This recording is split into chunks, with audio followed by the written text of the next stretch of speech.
And so I've set out on a research agenda to try to tackle some of those measurement challenges in terms of TV advertising. I worked on a project on political advertising where you have big shocks to people's beliefs about their preferences for different political candidates that occur once every 4 years when an election runs. The advertising shocks only certain markets, which are battleground states, etc. That was a fascinating context to measure advertising. But it didn't fully get to the question of how does advertising influence brands. And the Super Bowl I see as a context in where we can really get a big shock to how people view brands. And there's really a nice identification strategy of getting at that. The way I look at it in a very simple, intuitive sense is that we see in different years, different teams qualify for the Super Bowl. And they turn on some markets more or less into watching the Super Bowl. So we'll see, for instance, when the 49ers or the Seattle Seahawks get into the Super Bowl, we see viewership in San Francisco or Seattle accelerating highly. What that means is that more people in those cities have seen the commercials from the perennial Super Bowl advertisers like Budweiser and Pepsi.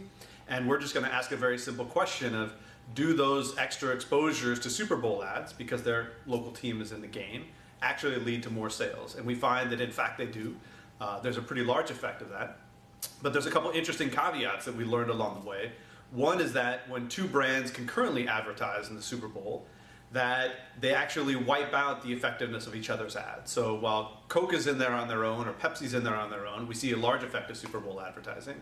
But when they're in there together, we see no effect for either of them. And so this begs the question a bit as whether one of them should purchase exclusivity to be the only Super Bowl advertiser and keep the other one out and get to the profitable alternative. And so this has important implications both for the brands themselves, and it allows them to differentiate themselves by building associations with, say, sporting consumption activities as opposed to other types of consumption activities.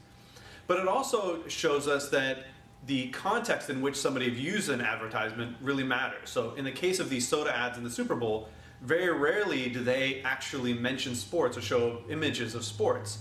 And so if the sports connection of the Super Bowl advertising is arising, it's arising through the context of the program in which people are watching this.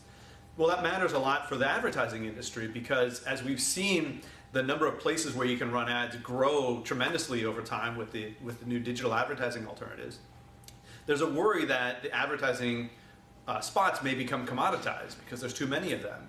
But what we have shown is that different spots allow you to execute different types of messages, which allows the publishers or networks to differentiate themselves in terms of the advertising slots they're offering, and hopefully lead to some better days for the advertising industry.